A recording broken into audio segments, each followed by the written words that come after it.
चला तर आज छानपैकी वांग्याची चटणी बनवूया. आता वांगं भाजायचं त्याच्यासाठी बघा मस्त की मोठं असं वांगं घ्यायचं. हा वांगा मस्त की गॅसवर भाजून घ्यायचा आहे. थोडंसं तेल लावून त्याला छानपैकी भाजायचं. सगळीकडे तेल लावून त्याला भाजून घ्यायचं आहे आणि 2 भाग चिरून घ्यायचा, म्हणजे त्यात कीड वगैरे का बघून घ्यायचं आणि मग भाजायचं आहे. आता कीड वगैरे असं बघायची आणि मग साफ करूनच तो घ्यायचा आणि मग तेल लावून मस्त भाजून घ्यायचा. तर त्याची वरची साल काढून घ्यायचा आणि मग त्याचा थोडंसं खिमा करून घ्यायचा असा सुरीच्या साहाय्याने आणि छानपैकी त्या वांग्याचा खिमा करून घ्यायचा, बारीक बारीक करून घ्यायचा आहे. त्याचा मस्त की असं एकदम चेंदा मेंदा करून घ्यायचा आणि छानपैकी बाजूला ठेवून तेलामध्ये छान परतून घ्यायचं आहे. त्यासाठी बघा तव्यामध्ये छान लसूण टाकायचा आहे, कांदा खूप मस्त टाकून घ्यायचा आहे. ते मस्त कांदा परतून घ्यायचा आहे. थोडंसं तेल लसूण असं आपलं टाकून घ्यायचं आहे, जास्त तेल लागत नाही याला.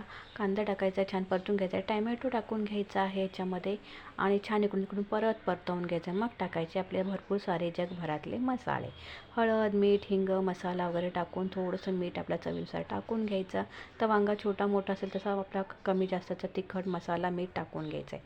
हळवून घ्यायचं, इकडून तिकडून परतवून घ्यायचं आहे छानपैकी आणि मग टाकायचं आपलं वांगा केलेलं आहे, छानपैकी चेंदामेंदा केलेला वांगा असा इकडं तिकडून परतून घ्यायचं. तर छानपैकी आता परतून झाली की ही भाजी ना तुम्ही टिफिनसाठी जेवणासाठी भाकरी चपातीवर कशाबरोबर देऊ शकता. अगदी झटपट होणारी भाजी, टिफिनच्या आयडियामध्ये ही उत्तम भाजी आहे. सकाळी सकाळी गडबड असेल तर पटकन भाजून घ्यायचं, एकीकडे चपाती करायच्या आणि अशी मस्त भाजी करून घ्यायची. भरपूर सारी कोथिंबीर टाकून थोडंसं झाकण ठेवून वाफलून द्यायचं आहे.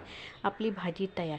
आणि तुम्हाला जर ग्रेव्ही पाहिजे तर थोडा पाणी शिंपडू शकता, पण मस्त की सुकी अशी भाजी करायची आणि भाकरीबरोबर बाजरीच्या चपातीबरोबर कशाबरोबर छान लागतो, तांदळाच्या भाकरीबरोबर छान लागतो.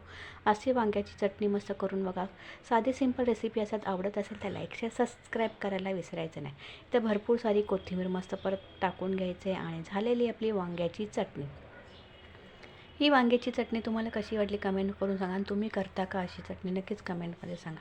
पुन्हा भेटू, तोपर्यंत बाय बाय. अशी चटणी करून बघा. आता इथं मी वांग्याची चटणी चपाती आणि बाजूला फोडणी भाती करून घेतलेला आहे. अशा प्रकारे मी पटकन झटपट एकाच तव्यामध्ये येते ना. तर चपाती करून घेतल्यावर मी लगेच ती वांग्याची चटणी त्याच्यातच केली आणि त्याच्यातच मी लगेच मस्त की बघा फोडणी भाती केली. आवडल्यास लाईक शेअर सबस्क्राईब करा, सांगा कमेंटमध्ये सांगा. पुन्हा भेटू, तोपर्यंत बाय बाय.